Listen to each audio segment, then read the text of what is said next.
সূরা শুরা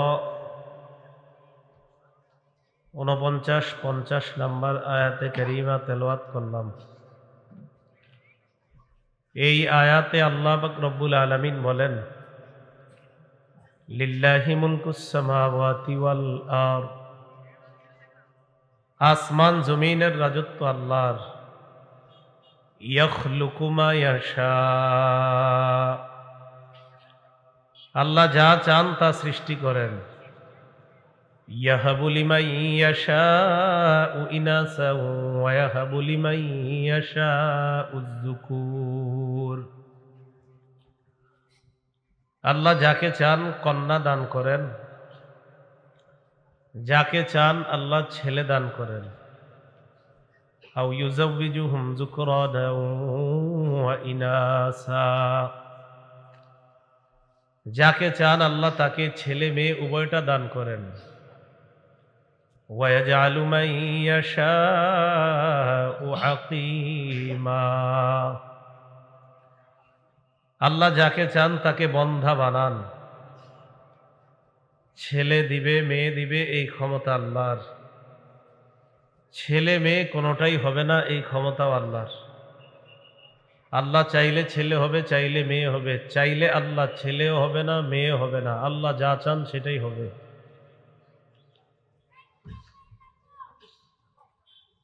ছেলে হোক মেয়ে হোক, এটা আল্লাহর পক্ষ থেকে নেয়ামত, শুকরিয়া আদায় করা। মুসলিম শরীফের ২৯৯৯ নম্বর হাদিসের বর্ণনা, ক্বালা রাসূলুল্লাহি সাল্লাল্লাহু আলাইহি ওয়াসাল্লাম, আজাবান লিআমরিল মুমিনি ইন্না আমরাহু কুল্লাহু খাইর। রাসূলুল্লাহ সাল্লাল্লাহু আলাইহি ওয়াসাল্লাম ইরশাদ করেন, ঈমানদারের জীবনটা বড় আশ্চর্য। ঈমানদারের প্রত্যেকটা বিষয় খুবই আশ্চর্য।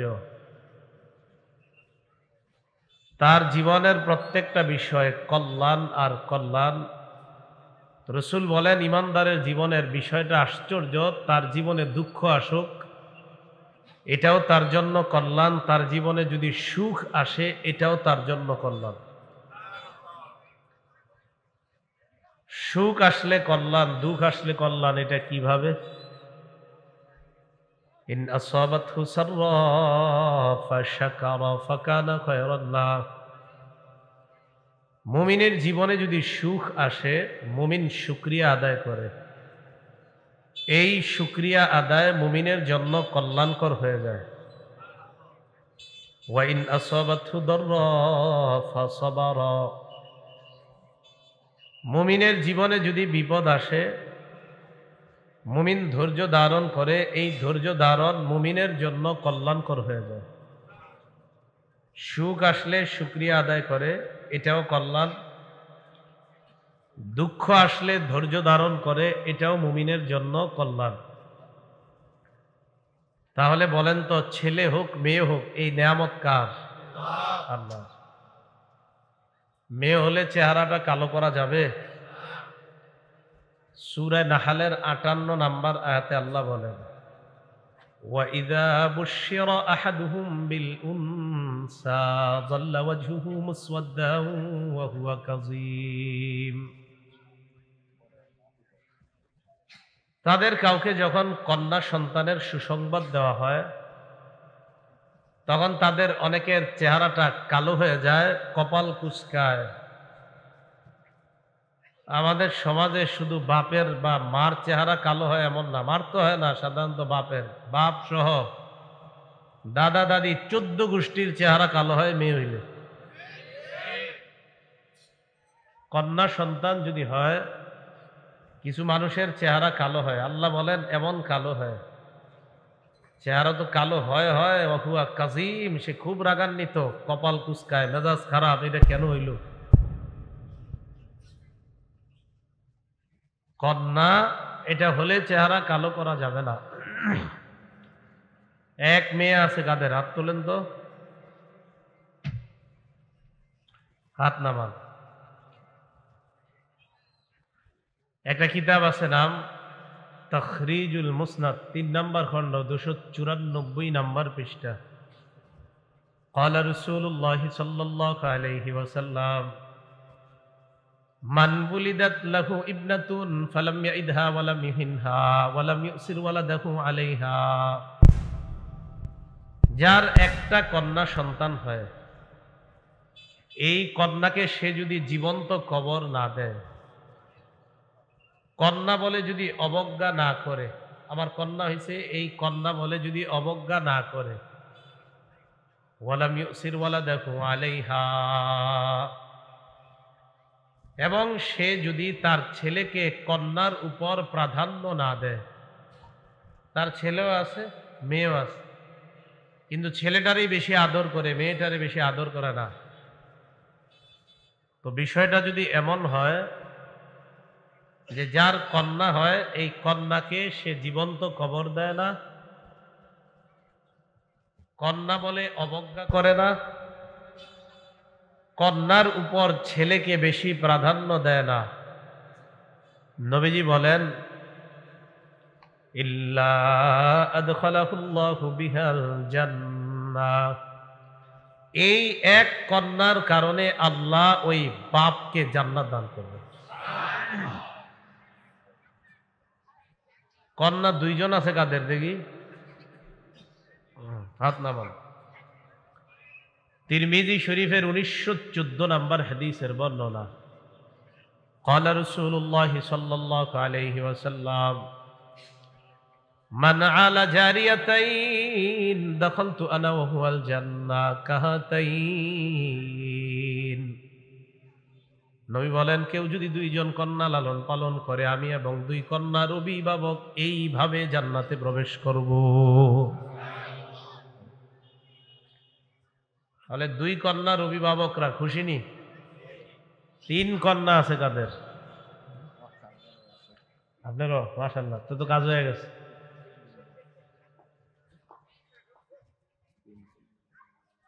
আস-সিলসিলাতুস সহিহা 1027 নম্বর হাদিস, ক্বালা রাসূলুল্লাহ সাল্লাল্লাহু আলাইহি ওয়াসাল্লাম, নবীজি বলেন মান কানা লাহু সালাসু বানাত, যার তিন কন্যা আছে, ফায়ুবিহিন্না, এই তিন কন্যাকে বাবা আশ্রয় দেয়, ওয়া ইয়ারহামুহুন্না, বাবা আদর করে মায়া করে, তাদেরকে কন্যা বলে অবজ্ঞা করে না, কখনো তাদেরকে বাবা অভাব বুঝতে দেয় না, আদর, কখনো আদরের অভাব পড়ে না, কখনো আদরের ভাটা পড়ে না, বাবা সব সময় বলে আমি আছি, তোমাদের কোনো চিন্তা নাই। নবীজি বলেন ওয়াজাবাত লাহুল জান্নাহ আলবাত্তাতা, ওই বাবার জন্য জান্নাত অবধারিত হয়ে যায়। অবধারিত ভাবে জান্নাত আবশ্যক বলছে, নবীজি বলছে অবধারিত ভাবে ওই বাবার জন্য জান্নাত আবশ্যক হয়ে যায়। তাহলে কন্যা এটা হওয়া, এটা কপাল কালো করা যাবে না। এক কন্যাও খুশি হবেন, দুই কন্যাও খুশি হবেন, তিন কন্যা বা তিনের অধিক কন্যা হলেও চেহারা কালো করা যাবে না, কারণ ফায়সালাটা কার? আল্লাহ। এবার এই কন্যা বড় হওয়ার পর কন্যাকে যখন লালন পালন করবেন, ছোটবেলা থেকে কন্যাকে এমন ভাবে লালন পালন করবেন, বালেগা হওয়ার সাথে সাথে, বালেগা হওয়ার আগেই যেন কন্যা বুঝতে পারে আমি একজন মেয়ে হিসাবে ইসলামের কিছু বিধিবিধান আমার জন্য মেনে চলা আবশ্যক, এটা যেন বালেগা হওয়ার আগেই মেয়েটা বুঝতে পারে। যেমন শৈশব থেকে আপনার মেয়েটা যখন বড় হবে, তার পোশাকের ক্ষেত্রে আপনি গুরুত্ব দেওয়া, যে তার পোশাকটা কোন ধরনের পোশাক হওয়া চাই। আম্মাজান আয়েশা সিদ্দিকা রাদিয়াল্লাহু তাআলা আনহার ভাতিজি হাফসা বিনতু আব্দুর রহমান ফুফুর কাছে আসছে, ভাইয়ের মেয়ে ভাতিজি ফুফুর কাছে আসছে, ছোট মেয়ে। دخلت حفصة بنت عبد الرحمن على عائشة رضي الله تعالى عنها وعليها خمار رقيق। আম্মা জান আয়েশা সিদ্দিকা রাদিয়াল্লাহু তাআলা আনহার ভাতিজি ফুফুর কাছে আসছে এমন অবস্থায় গায়ের উপর একটা পাতলা ওড়না পরিধান করে আম্মাজান আয়েশা সিদ্দিকার কাছে আসলেন। আম্মাজান আয়েশা সিদ্দিকা রাদিয়াল্লাহু তাআলা আনহা যখন এই পাতলা ওড়না দেখলেন, শাক্কাত, সাথে সাথে ওই ওড়নাটা টুকরা টুকরা করে ফেললেন। কাসাতহা খিমারন কাসিফা, মোটা একটা ওড়না ভাতিজির গায়ে দিয়ে দিলেন। পাতলা ওড়নাটা ছিঁড়ে ফেলছে, একটা মোটা ওড়না ভাতিজির গায়ে দিয়ে দিয়েছে। এখান থেকে বোঝা যায় ছোট থেকে আপনার মেয়েটাকে শালীন পোশাকে বড় করা, যেন ও বালেগা হওয়ার আগেই বুঝতে পারে যে আমি একজন সম্মানিতা এই পৃথিবীতে। মেয়েরা অনেক সম্মানিতা। একটা নেককার নারী পৃথিবীর শ্রেষ্ঠ সম্পদ। মুসলিম শরীফের 3535 নম্বর হাদিসের বর্ণনা। ক্বালা রাসূলুল্লাহ সাল্লাল্লাহু আলাইহি ওয়াসাল্লাম, নবীজি বলেন, আদ-দুনিয়া মাতা' ওয়া খায়রু মাতা'id দুনিয়া আল মারআতুস সালিহা। এই দুনিয়াটা হলো উপভোগের জায়গা, দুনিয়াটা ভোগের জায়গা। নবীজি বলেন এই পৃথিবীর মধ্যে সবচাইতে শ্রেষ্ঠ সম্পদ হলো একজন নেককার নারী। পৃথিবীতে শ্রেষ্ঠ সম্পদ একজন নেককার নারী। একটা মেয়ে যেন তার দাম বুঝে সে বড় হতে পারে, যে আমি একজন শ্রেষ্ঠ, আমার অনেক দাম। আমি নারীর পেট থেকেই নবীদের জন্ম হয়েছে, নবীরাও নারীর পেট থেকে দুনিয়াতে আসছে, পৃথিবীর শ্রেষ্ঠ মানুষগুলাও নারীর পেট থেকে আসছে দুনিয়াতে। এই জন্য প্রত্যেকটা নারী তার দাম বোঝা উচিত, যে আমার অনেক দাম, আমার অনেক সম্মান ইসলাম দিয়েছে। এটা বুঝে যেন সে বড় হতে পারে। তো এইভাবে আমাদের অভিভাবক যারা আছি আমরা যেন আমাদের কন্যা তাদেরকে এরকম শালীন ভাবে বড় করতে পারি। আল্লাহ তৌফিক দান করেন। বালেগা হওয়ার আগেই যেন তার মাঝে পর্দার একটা গুরুত্ব বিষয়টা যেন তার কাছে বুঝে আসে। সূরা আহজাবের 59 নম্বর আয়াতে আল্লাহ বলেন, ইয়া আইয়ুহান নাবিয়্যু কুল লিআজওয়াজিকা ওয়া বানাতিকা ওয়া নিসাইল মুমিনিনা ইউদনিনা আলাইহিন্না মিন জালাবিবিহিন্না।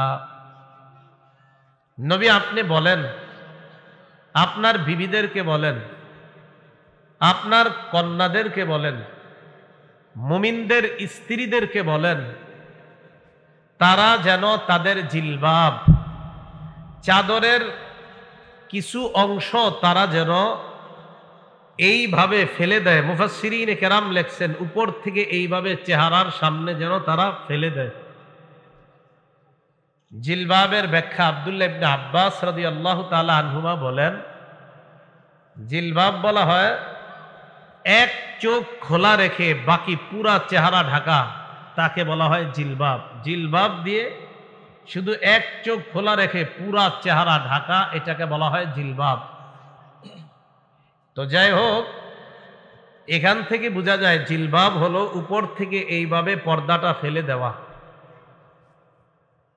বুখারীর এক বর্ণনায় বোঝা যায় রাসূলুল্লাহ সাল্লাল্লাহু আলাইহি সাল্লাম বলেন, মেয়েরা যেন হজের সময় তাদের চেহারার উপর, চেহারার সাথে নেকাব না রাখে। আচ্ছা বলেন তো, হজের সময় যেন না রাখে, তার মানে হজ ছাড়া রাখে? আরে হজের সময় না রাখা মানে বোঝা যায় হজ ছাড়া আগে রাখতো, হজের সময় রসুল বললেন এটা যেন চেহারার সাথে না থাকে। এখান থেকে বোঝা যায় রসুলের যুগ থেকেই নারীরা মুখ ঢাকতো।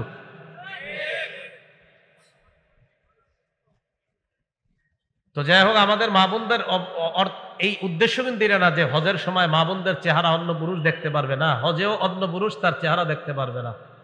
মেয়েদের জন্য হজে কিভাবে চেহারার উপর কাপড় রাখতে হবে সিস্টেম তো মাশাআল্লাহ এখন সুন্দর করে আছে।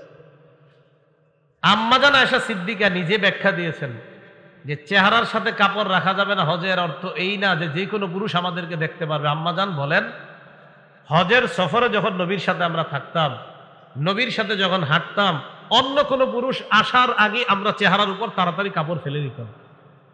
তো এখান থেকে কি বোঝা যায়, আমার যার সাথে দেখা দেওয়া জায়েজ আছে তার সামনেই আমি চেহারা খোলা রাখতাম, যার সাথে দেখা দেওয়া জায়েজ নাই তাদেরকেও নবীর কাছে আসলে আমরা তাড়াতাড়ি চেহারার উপর কাপড় ফেলে দিতাম।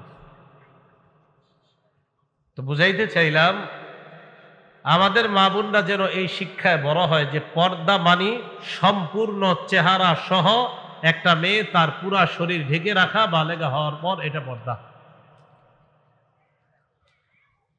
বেপর্দার কারণে ক্ষতিটা হবে কি? যদি বলেন হুজুর পর্দা না করলে সমস্যা কি? শুধু যদি আপনি পুরা শরীর পর্দা করে শুধু চেহারা খোলা রাখেন আর বলেন চেহারা খোলা রাখলে সমস্যাটা কি? আচ্ছা আমাকে বলেন তো, আপনারা যদি কোনো ছেলে কোনো মেয়েকে বিয়ে করতে যায়, কি দেখে গিয়ে? তো চেহারা আবার ওইখানে গিয়ে দেখা দরকার কি? রাস্তায় দেখলেই তো হয়ে যায়।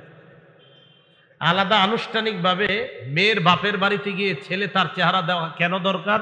বোঝা যায় সাময়িক সময়ের জন্য একটা ছেলে একটা মেয়েকে বিয়ে করবে বলে ওই মুহূর্তের জন্য চেহারা দেখাটা ইসলাম বৈধ করেছে।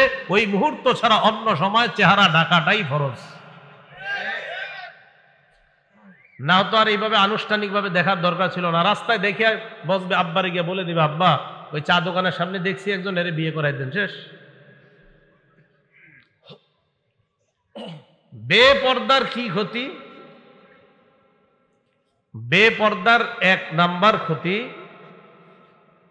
অবিবাহিত ছেলে মেয়ে তাদের মাঝে হারাম সম্পর্ক, আর বিবাহিত যদি কেউ হয় তো তাদের অন্য কারো সাথে কোনো হারাম সম্পর্ক হয়ে যেতে পারে, যেটাকে বাংলায় পরকীয়া বলা হয়। হারাম সম্পর্কে দরজা খুলে যায় বেপর্দার কারণে। বেপর্দার এক নাম্বার ক্ষতি, হারাম সম্পর্কের দরজা খুলে। তখন কি করে ছেলে মেয়ে? যে বিয়ের আগে দুজন দুজনকে 5 বছর চেনা জানা করে নেই, তারপর বিয়ে করব। এটা কি হালাল না হারাম? হারাম। একটা ছেলে এবং একটা মেয়ে কাছাকাছি আসবে, তাদের মাঝে সম্পর্কের একমাত্র পবিত্র বিধানের নাম বিয়ে করা। বলেন সবাই, কি করা? বিয়ে করা। সহিহ বুখারীর 5063 নম্বর হাদিসের বর্ণনা। عن أنس بن مالك رضي الله تعالى عنه قال جاء ثلاثة رهط إلى بيوت أزواج النبي صلى الله عليه وسلم يسألون عن عبادة النبي صلى الله عليه وسلم। নবীজির বিবিদের ঘরের সামনে 3 ব্যক্তি আসছে নবীজির ইবাদত সম্পর্কে জানার জন্য। হাদিসটা মন দিয়ে বুঝবেন। কয় ব্যক্তি? 3 ব্যক্তি আসছে নবীজির ইবাদত সম্পর্কে জানার জন্য। ফালাম্মা উখবিরু কান্নাহুম তাকাল্লুহা। যখন এই 3 ব্যক্তিকে নবীজির ইবাদতের ব্যাপারে জানানো হলো, এই 3 ব্যক্তির কাছে নবীর ইবাদত কম মনে হলো। কি মনে হলো? কম। তাদের ধারণা নবীজি সারাক্ষণ ঘরে নফল পড়ে, তাদের ধারণা নবীজি সারাক্ষণ তাহাজ্জুদ পড়ে, নবীজি বিবিদের কাছেই যায় না, এটা ছিল তাদের ধারণা। ফাকালু আইনা নাহনু মিনান নবী সাল্লাল্লাহু আলাইহি ওয়াসাল্লাম ওয়া ক্বাদ গফারাল্লাহু লাহু মা তাকদ্দামা মিন যামবিহি ওয়া মা তাআখার।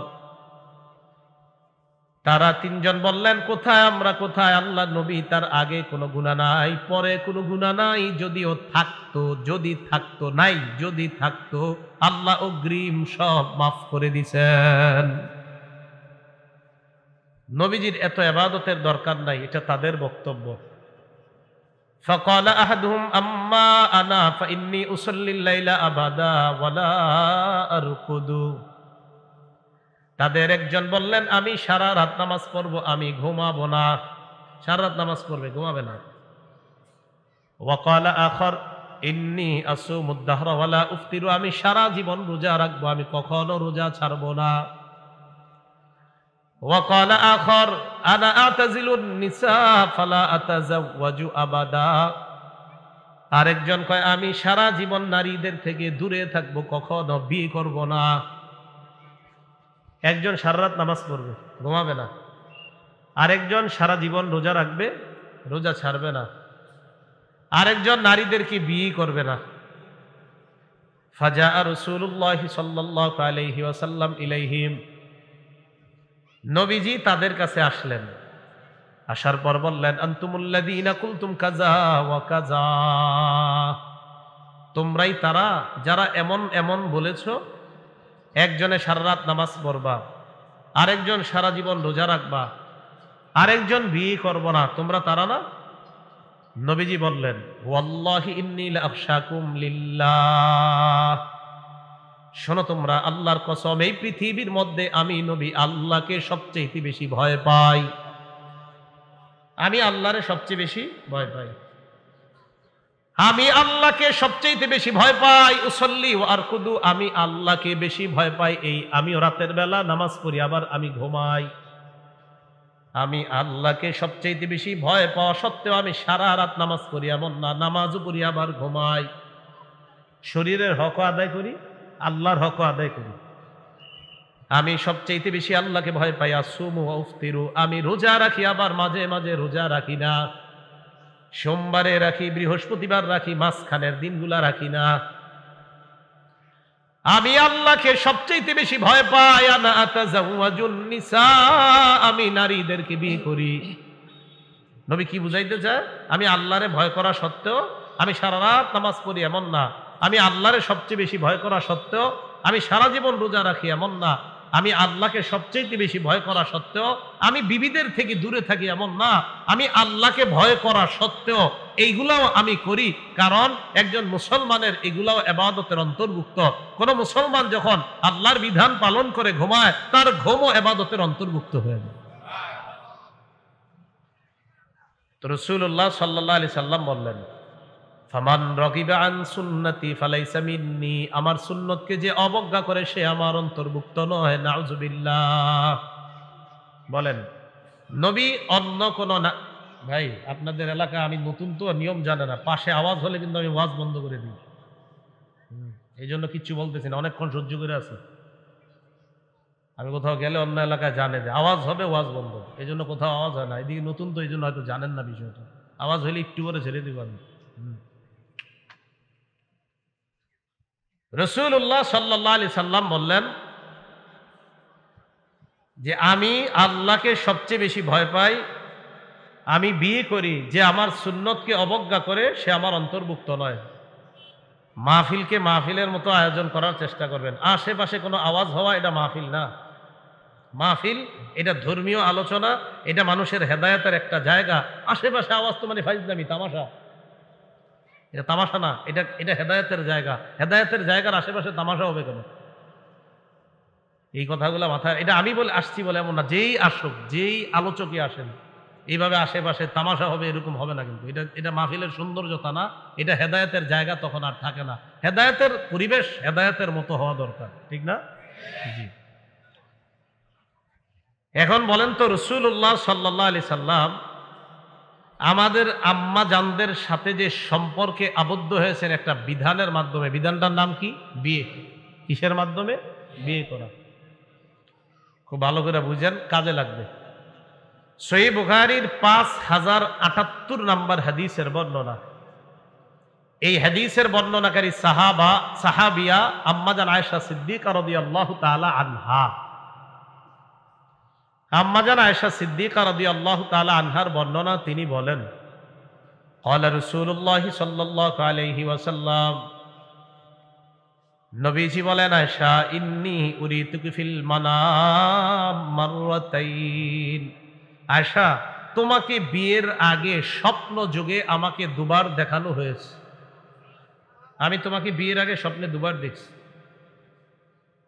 আমি দেখলাম ফাইদা রাজুলুন ইয়াহমিলুকি ফি সারাকাতি হারির, আমি দেখলাম এক ব্যক্তি তোমাকে রেশমের কাপড়ে জড়িয়ে কোথায় যেন নিয়ে যায়। ফায়াকুলু হাদিহি ইমরাআতুক, আমাকে বললেন এই রেশমের কাপড়ের মধ্যে যে আছে এটাই আপনার বিবি। তো রেশমের কাপড় দিয়ে পেঁচানো, দেখতেছি না। নবীজি বলেন, রেশমের কাপড়টা আমি সরাইলাম, ফাইদা হিয়া আনতি, আমি দেখলাম রেশমের কাপড়ের মধ্যে আয়েশা তোমাকে দেখা যায়। নবী বলেন, ফাকুলু ইয়াকুন হাযা মিনাল্লাহ ইউমজি, আমি মনে মনে বললাম এই স্বপ্ন যদি আল্লাহর পক্ষ থেকে হয়, অচিরেই আল্লাহ বাস্তবায়ন ঘটাবেন, মানে তোমাকে আমার বিবি বানায়া দিবেন।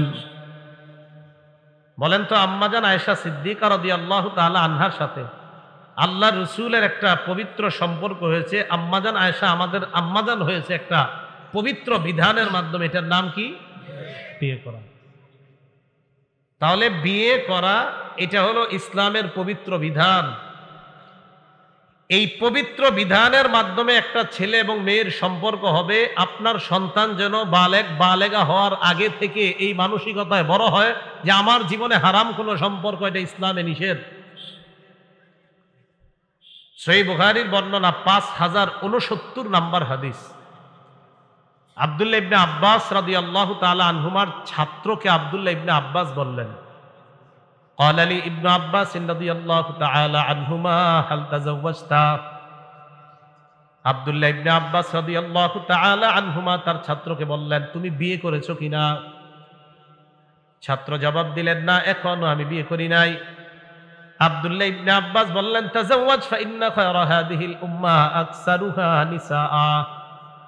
বিয়ে করো, কেননা এই উম্মতের সর্বশ্রেষ্ঠ যেই মানুষটা তার অধিক সংখ্যক বিবি ছিল, আর তুমি এখনো বিয়ে করো নাই। এই উম্মতের সর্বশ্রেষ্ঠ যে মানুষটা তার অধিক সংখ্যক বিবি ছিল, আর তুমি এখনো বিয়ে করো নাই, তাড়াতাড়ি বিয়ে করো। আব্দুল্লাহ ইবনে আব্বাস তার এক ছাত্রকে তার যৌবনের হেফাজতের জন্য একটা সম্পর্ক আবদ্ধ হওয়ার জন্য পরামর্শ দিলেন। বলেন তো কি সম্পর্কটা? মাশাআল্লাহ, তিরমিজি শরীফের قال رسول الله صلى الله عليه وسلم, নবীজি বলেন, আরবাউম মিন সুনানিল মুরসালিন, সমস্ত রাসূলদের সুন্নাত চারটা। বলেন, সব রাসূলদের সুন্নাত কয়টা? এক নাম্বার আল হায়া, লজ্জা। দুই নাম্বার তাআত্তুর, সুগন্ধি ব্যবহার করা। তিন নাম্বার সিওয়াক, মেসওয়াক করা। চার নাম্বার নিকাহ, বিয়ে করা। সব রাসূলদের সুন্নাত কয়টা? এক নাম্বার লজ্জা, দুই নাম্বার সুগন্ধি ব্যবহার, তিন নাম্বার মেসওয়াক, চার নাম্বার, খুব বুঝেন, বলেন রসুলরা কোন নারীর সাথে পবিত্র একটা সম্পর্কে আবদ্ধ হয়েছেন সব রসুলগণ যে বিধানের মাধ্যমে, বিধানটার নাম কি? সহিহ বুখারীর 5066 নাম্বার হাদিসের বর্ণনা। এই হাদিস শোনার আগে আমার জানতে হবে, যারা বিয়ে করেন নাই হাত তোলেন তো। শরম কি? নিয়ে তোলেন, দূরে তোলেন, সমস্যা। মাশাআল্লাহ, হাত নামান। একটু বুঝেন, নজরের গুনাহ আর লজ্জাস্থানের গুনাহ, কয়টা গুনাহ বললাম? দুইটা। নজর, লজ্জাস্থান। খুব ভালোভাবে শ্রদ্ধার সাথে বুঝবো আমরা। নজরের গুনাহ আর লজ্জাস্থানের গুনাহ, এটা শুরু হয় কখন? বালেগা হওয়ার এই সামান্য আগে পর থেকে শুরু হয়। মানে শয়তান তাকে নজরের গুনাহ আর লজ্জাস্থানের গুনাহের প্রতি উৎসাহিত করে। এবার সহিহ বুখারীর 5066 নাম্বার হাদিস শোনেন। হাদিসের বর্ণনাকারী সাহাবীর নাম আব্দুল্লাহ ইবনে মাসউদ রাদিয়াল্লাহু তাআলা আনহু। তিনি বলেন, কুন্না মা'আন নবী সাল্লাল্লাহু আলাইহি ওয়াসাল্লাম শাবাবা লা নাজিদু শাইআ। আব্দুল্লাহ ইবনে মাসউদ রাদিয়াল্লাহু তাআলা আনহু বলেন, আমরা আল্লাহ নবীর সাথে একদল যুবক ছিলাম, অবিবাহিত সবাই। বলেন তো সবাই জোরে, কি সবাই? একদল যুবক অবিবাহিত। লা নাজিদু শাইআ, এক অবিবাহিত, দুই আমগো টাকা পয়সা নাই। এক নাম্বার বিয়ে করি নাই, দুই নাম্বার টাকা পয়সাও নাই। বিয়ে করতে টাকা লাগে কিনা? লাগে। ফাকালা লানা রাসূলুল্লাহ সাল্লাল্লাহু আলাইহি ওয়াসাল্লাম, নবীজি বললেন, ইয়া মাশারাশ শাবাব, হে যুবকরা,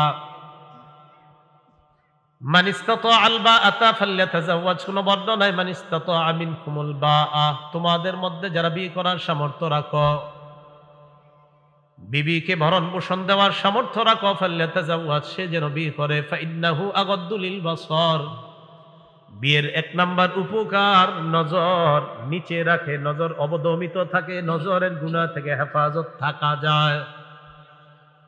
দুই নাম্বার আহসানুল ইলফাজ, লজ্জাস্থান হেফাজতে সহায়ক হয়ে যায়।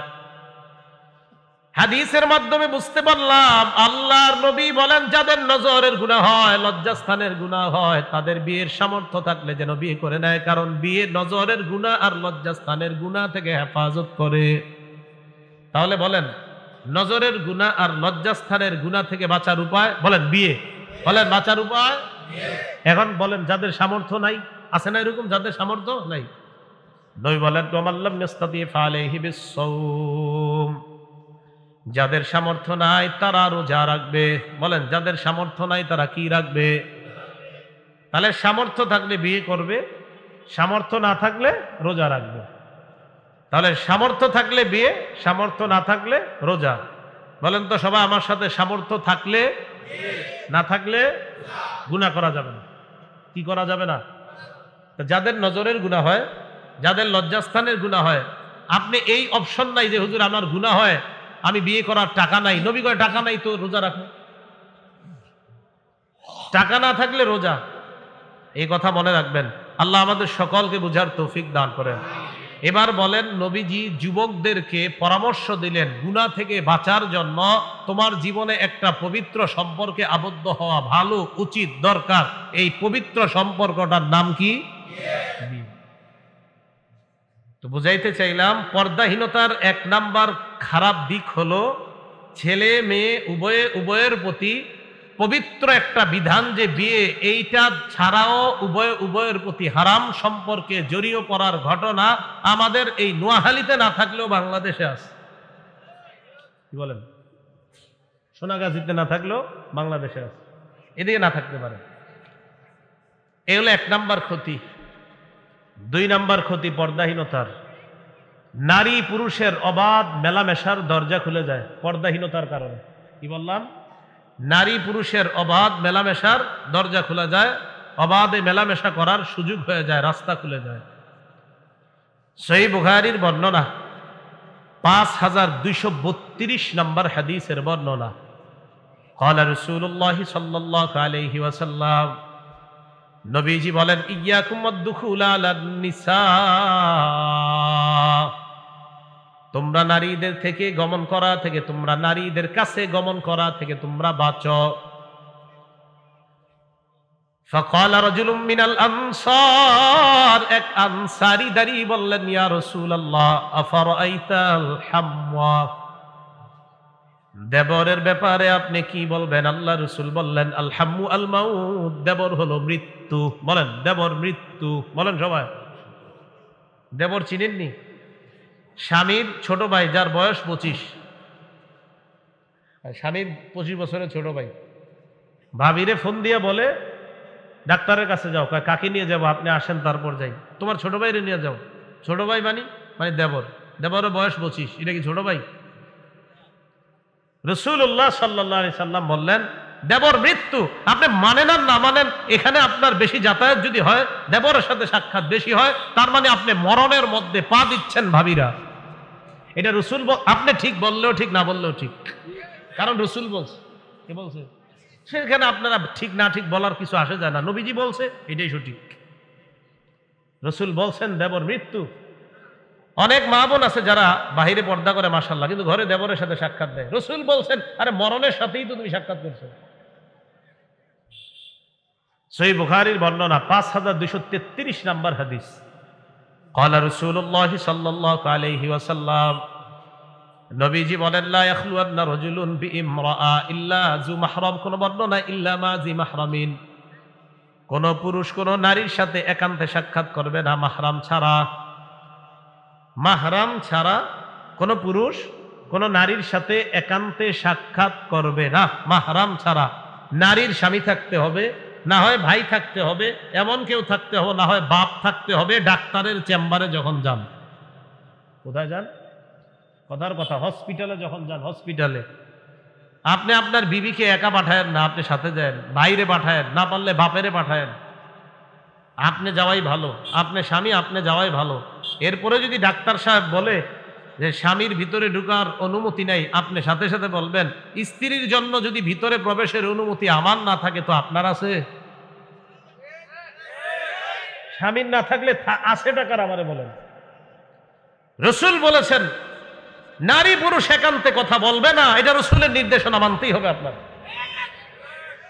মাহরাম ছাড়া নারী পুরুষ একান্তে কথা বলবে না। রাসূল বলেন, লা ইয়াখলুয়ান্না রাজুলুন বিইমরাআ ইল্লা কানা সালিসাহুমা শাইতান, একটা ছেলে একটা মেয়ে একটা নারী একটা পুরুষ যখন একান্তে কথা বলে, তাদের মাঝে তৃতীয় জন শয়তান।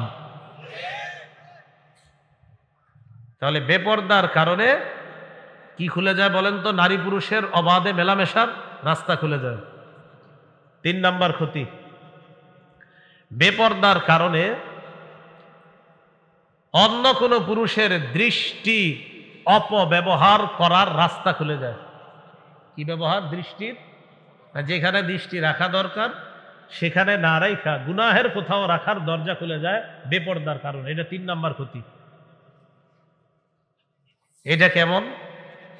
একটা পুরুষ তার দৃষ্টি দিয়ে দেখবে মাকে, বোনকে, কন্যাকে, বিবিকে দেখবে, সে তাদেরকে না দেখে যখন অন্য কাউকে দেখবে, এটা তার জন্য হারাম। শুধু হারাম না, রাসূলুল্লাহ সাল্লাল্লাহু আলাইহি সাল্লাম ওই চোখকে বলছে ব্যভিচারী চক্ষু, জিনাকারী চক্ষু বলছে হাদিসে। কি চক্ষু? জিনাকারী চোখ বলছে হাদিসে। আবু দাউদ শরীফের 4173 নম্বর হাদিসের বর্ণনা। ক্বালা রাসূলুল্লাহ সাল্লাল্লাহু আলাইহি ওয়াসাল্লাম, নবীজি বলেন, কুল্লু আইনিন জানিয়া, সকল কুদৃষ্টি জিনাকারী। বলেন সবাই, সকল কুদৃষ্টি জিনাকারী। ওয়াল মারআতু ইযা ইসতাতারাত ফামাররাত বিল মাজলিসি ফাহিয়া কাযা ওয়া কাযা ইয়ানি জানিয়া।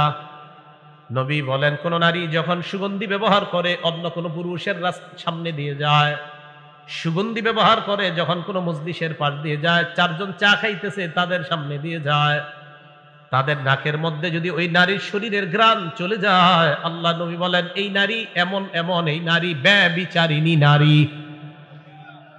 রাসূল এই নারীকে ব্যভিচারিণী নারী বললেন। মা বোনরা, আপনার সুগন্ধি আপনার স্বামীর জন্য, এটা অন্য কোনো পুরুষের সামনে আপনি স্প্রে করা, ওই পুরুষের নাকে আপনার সুগন্ধি যাওয়া, রাসূল এই নারীকে ব্যভিচারিণী নারী বলে হাদিসের মধ্যে গণ্য করেছেন। আল্লাহ হেফাজত করেন, আল্লাহ আমাদের সমাজকে হেফাজত করেন। তাহলে 3 নাম্বার, দৃষ্টি অপব্যবহারের দরজা খুলে দেয়। বিসমিল্লাহ।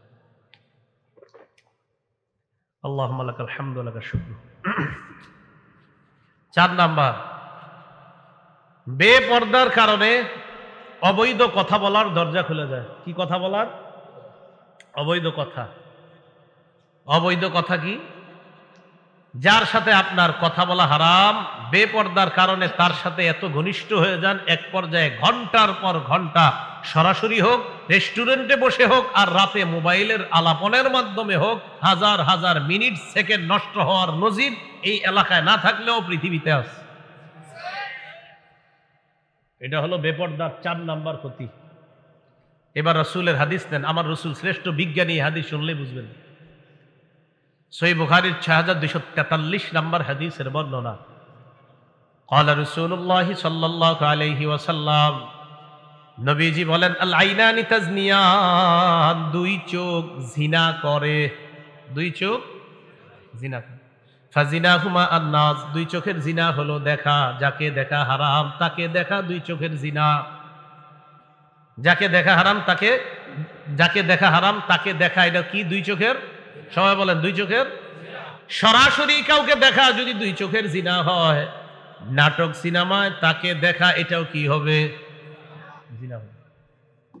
সরাসরি দেখা এটা চোখের জিনা, নাটক সিনেমায় দেখাও চোখের জিনা। সাবধান, আপনার মোবাইলটা খারাপ কাজে লাগায়েন না, আপনি আপনার জিন্দেগিটা আপনি নষ্ট করেন না, আপনার যৌবনটা আপনি শেষ করে দিয়েন না।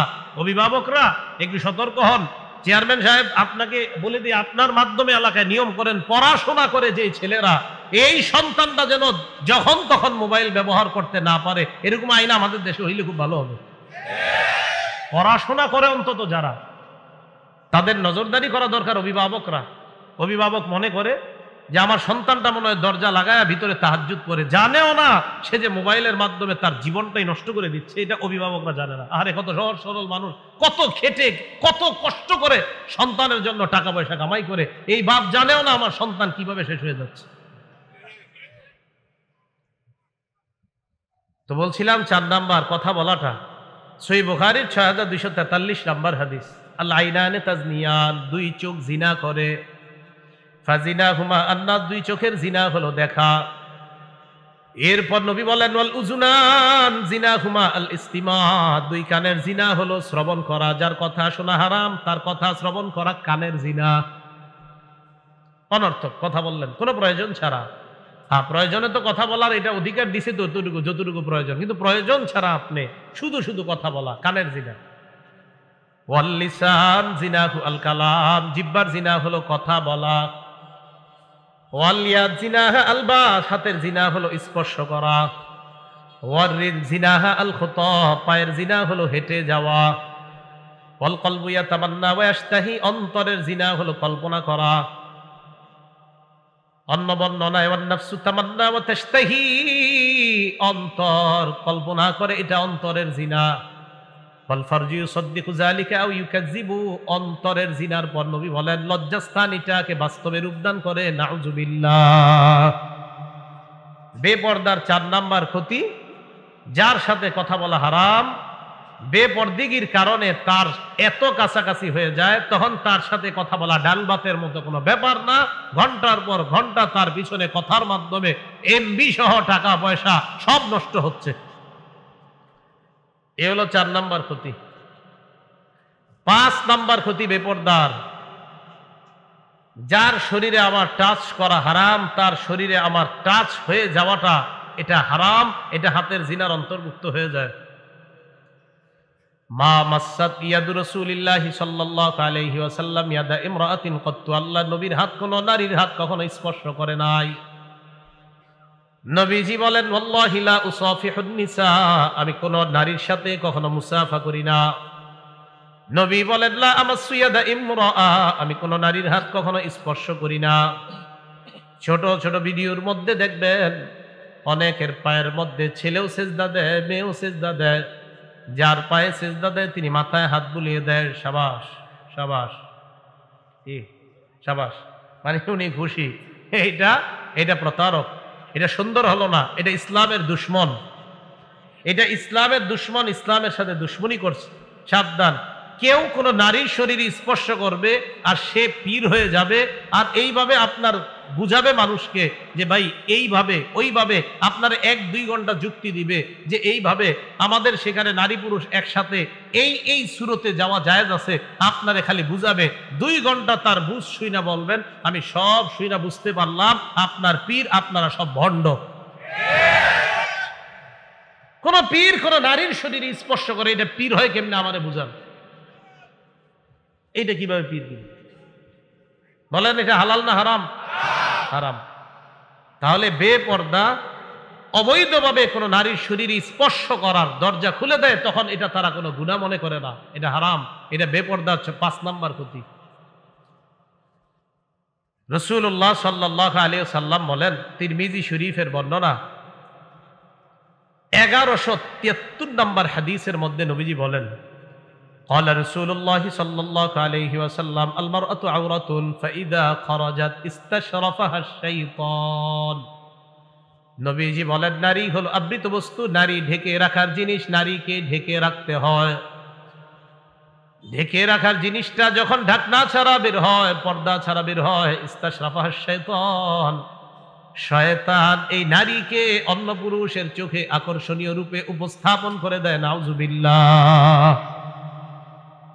নারী পর্দা করতে হয়, নারী ঢেকে রাখতে হয়। নারী যখন ঢাকনা ছাড়া পর্দা ছাড়া বের হবে, অন্য পুরুষের সামনে শয়তান তাকে আকর্ষণীয় রূপে উপস্থাপন করে দেয়। নাউজুবিল্লাহ।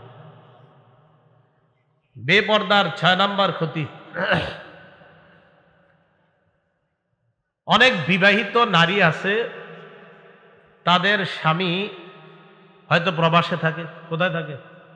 মানে বিদেশে থাকে, অথবা তাদের থেকে দীর্ঘদিন দূরে থাকে। শয়তান কি করে, আপনার যেই নারীর স্বামী দীর্ঘদিন দূরে থাকে, ওই নারীর ব্যাপারে শয়তান অন্য কোনো পুরুষের নজরে অথবা তার দিলে শয়তান কুমন্ত্রণা দিয়ে এই নারীর উপর খারাপ কোনো দৃষ্টি দেওয়ার জন্য উদ্বুদ্ধ করে। এটা হলো শয়তানের কাজ। এই জন্য একটা কথা মনে রাখবেন, কোন স্বামী তার স্ত্রীর থেকে দীর্ঘদিন দূরে থাকাটা, ওই পুরুষটা এবং এই নারীটা দুজন দুদিক থেকে শয়তান তাদেরকে কোনো না কোনো বিপদের মধ্যে ফেলে দেওয়ার সম্ভাবনা খুব বেশি। বেশি বলেই রাসূল সাল্লাল্লাহু আলাইহি সাল্লাম কি বলে দেখেন, তিরমিজি শরীফের 1172 নাম্বার হাদিসের বর্ণনা।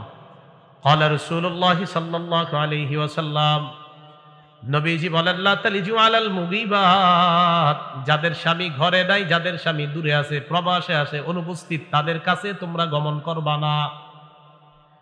ফাইন্না শাইতান ইয়াজরি মিন আহাদিকুম মাজরাদ দাম, শয়তান তোমাদের রক্ত চলাচল করে যে শিরা উপশিরা যে রগ দিয়া, ওই রগ দিয়ে শয়তান চলতে পারে। সাহাবারা বললেন ওয়ামিনকা ইয়া রাসূলুল্লাহ, হুজুর আপনার রগ দিয়ে শয়তান চলতে পারে কিনা?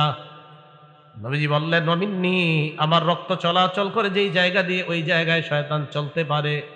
ওয়ালাকিন্নাল্লাহ আ'আনানি ফাআসলাম, শয়তানের মোকাবেলায় আল্লাহ আমাকে সাহায্য করে, তাই আমি নবী নিরাপদ থেকে যাই। তাহলে শয়তান রগের শিরা উপশিরা, রক্তের শিরা, রক্ত চলাচল করে যেই দাগ দিয়ে, এই জায়গা দিয়ে শয়তান চলে। বলছিলাম 6 নাম্বার একটা কারণ, বেপর্দার কারণে যাদের স্বামী দূরে আছে তারা যদি পর্দা না করে, এই নারীটার কাছে যখন কোনো পুরুষ কথাবার্তা বলবে, বিভিন্ন কথাবার্তা বলে তার সাথে কথা বলবে, শয়তান তার মাঝে কুমন্ত্রণা দেওয়ার সম্ভাবনাই বেশি, কারণ আমার নবী নিষেধ করেছে তাদের কাছে যাবে না। 7 নাম্বার, বেপর্দা একটা মেয়ের সাহস এমন ভাবে বাড়ায় দেয়, ওই মেয়ে তখন মনে করে আমার যেমনে মন চায়, যেখানে মন চায় আমি সেখানে যাব, কার কি। তখন একটা মেয়ে আপনাদের এই নোয়াখালী থেকে, সোনাগাজী থেকে একা রওনা করবে সুদূর নওগাঁ, উত্তরবঙ্গ, জামালপুর, নেত্রকোনা, আরো দূরে বলেন দিনাজপুর, সেখানেও সে যাইতে সাহসিকতা অর্জন। মাত্রের কাছে কোনো ব্যাপার না, আমি একা যাব, কার কি, আমার বাপ, আমার মা, আমার ভাই বোন আমাকে কেন কিছু বলবে, আমার একটা স্বাধীনতা আছে না। বেপর্দার 7 নাম্বার ক্ষতি, সাহসী বানায় দেয় মানে, কিন্তু এই সাহস তারে বিপদে ফেলায়। কি বিপদ?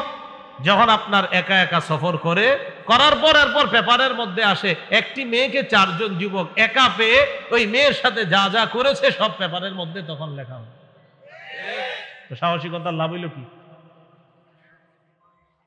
মুসলিম শরীফের 3163 নাম্বার হাদিসের বর্ণনা, ক্বালা রাসূলুল্লাহ সাল্লাল্লাহু আলাইহি ওয়াসাল্লাম, নবীজি বলেন লা তুসাফিরিল মারআ ইল্লা মা'জি মাহরামিন, কোন নারী মাহরাম ছাড়া সফর করবে না। নবীজি বললেন নারী মাহরাম ছাড়া সফর করবে না। আমার নবীর নিষেধ মানার মধ্যেই কল্যাণ, আমার নবীর নিষেধ মানার মধ্যেই কল্যাণ। বলেন সবাই, নবীর নিষেধ মানার মধ্যেই, নবীর নিষেধ না মানার মধ্যে হাজারো অকল্যাণ। নবীর নিষেধ মানার মাঝেই কল্যাণ, না মানার মাঝে হাজারো অকল্যাণ, হাজারো বিপদ। মাথা রাখবেন। 8 নাম্বার ক্ষতি বেপর্দার। কোন মেয়ে যখন বেপর্দার পরিবেশে বড় হবে, সে মনে করবে আমার যেই পোশাক মন চায় আমি সেই পোশাক পরবো, এতে কার কি। ভাই বাপ কাউরে কেয়ার করবে না, ভাইয়ের মুখের উপর বলে দিবে আমার জীবন আমার, এতে তুমি কথা বলার, তুমি নাক গলানোর কে। এই জন্য রাসূল সাল্লাল্লাহু আলাইহি সাল্লাম কি বলছে দেখেন, নবীজি কয় 2 শ্রেণীর জাহান্নামীদেরকে আমি দেখি নাই। কয় শ্রেণী? 2 শ্রেণীর জাহান্নামী নবীজি দেখে নাই। হাদিস শোনার পর আপনারা বললেন আপনারা দেখছেন কিনা, কিন্তু নবী দেখে নাই। মুসলিম শরীফের বর্ণনা, ক্বালা রাসূলুল্লাহ সাল্লাল্লাহু আলাইহি ওয়াসাল্লাম, নবীজি বলেন সিনফানি মিন আহলিন নার লাম আরাহুমা, 2 শ্রেণীর জাহান্নামী আমি দেখি নাই।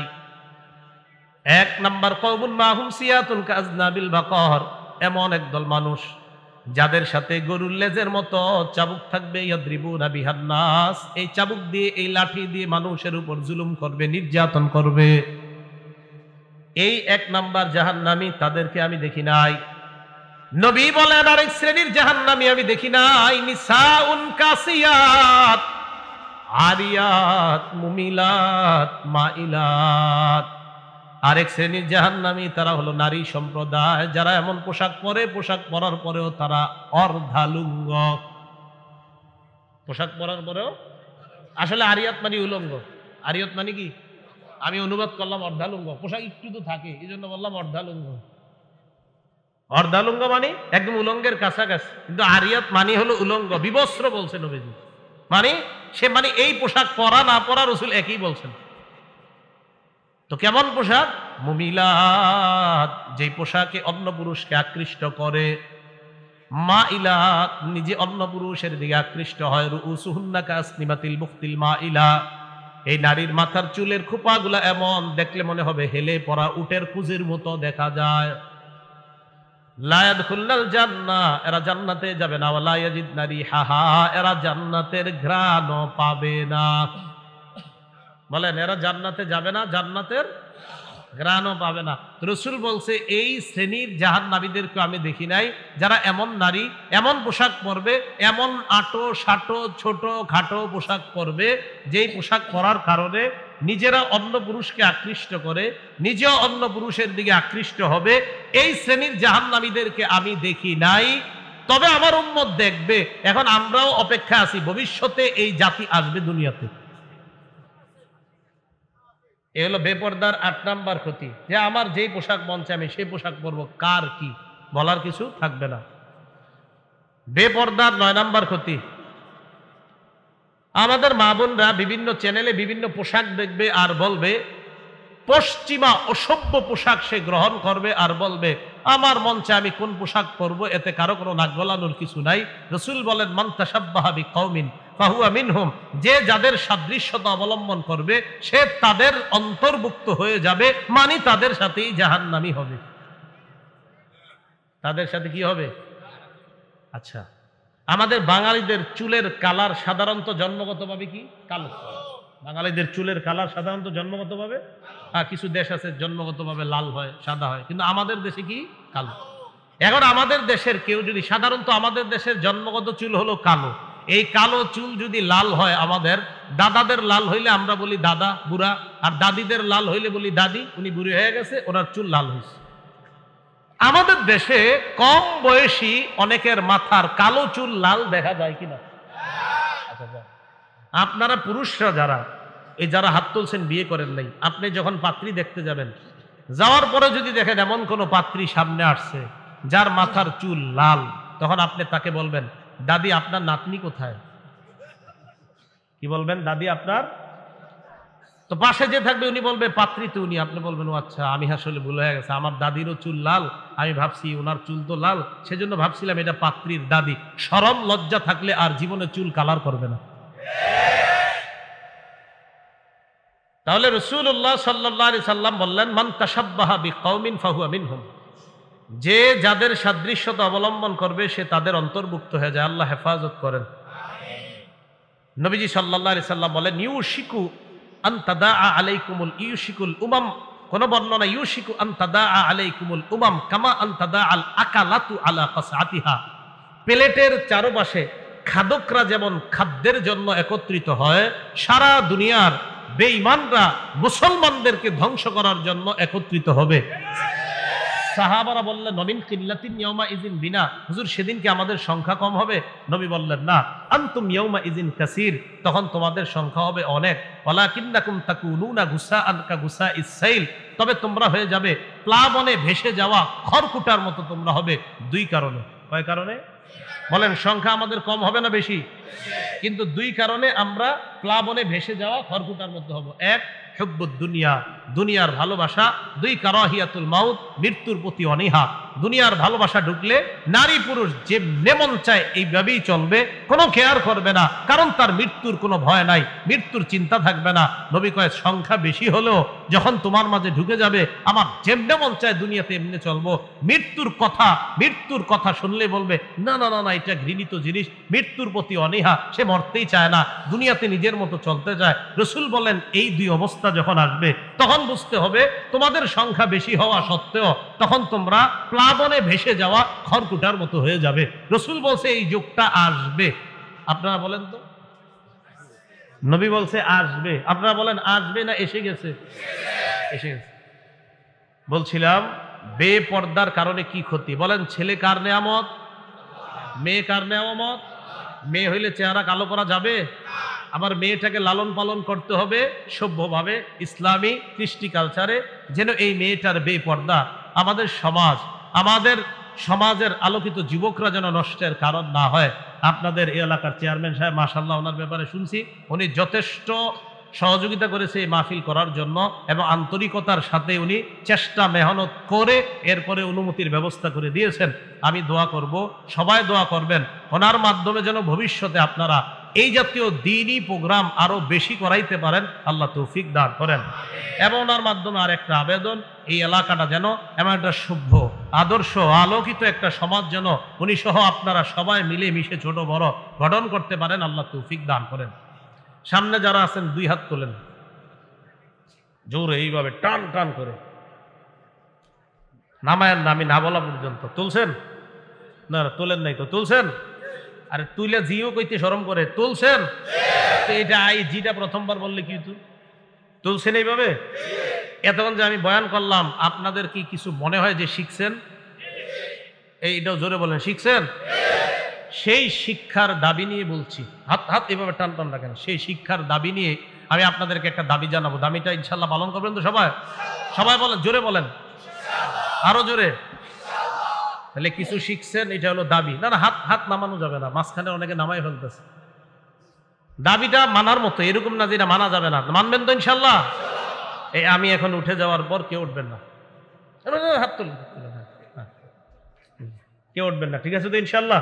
জি, মুসাফার জন্য না, কেউ উঠবেন না। আলোচক বসবে, আলোচনা করবে। আপনাদের সাথে যেন জান্নাতে আবার দেখা হয় এই প্রত্যাশায়। আসসালামু আলাইকুম রহমতুল্লাহ।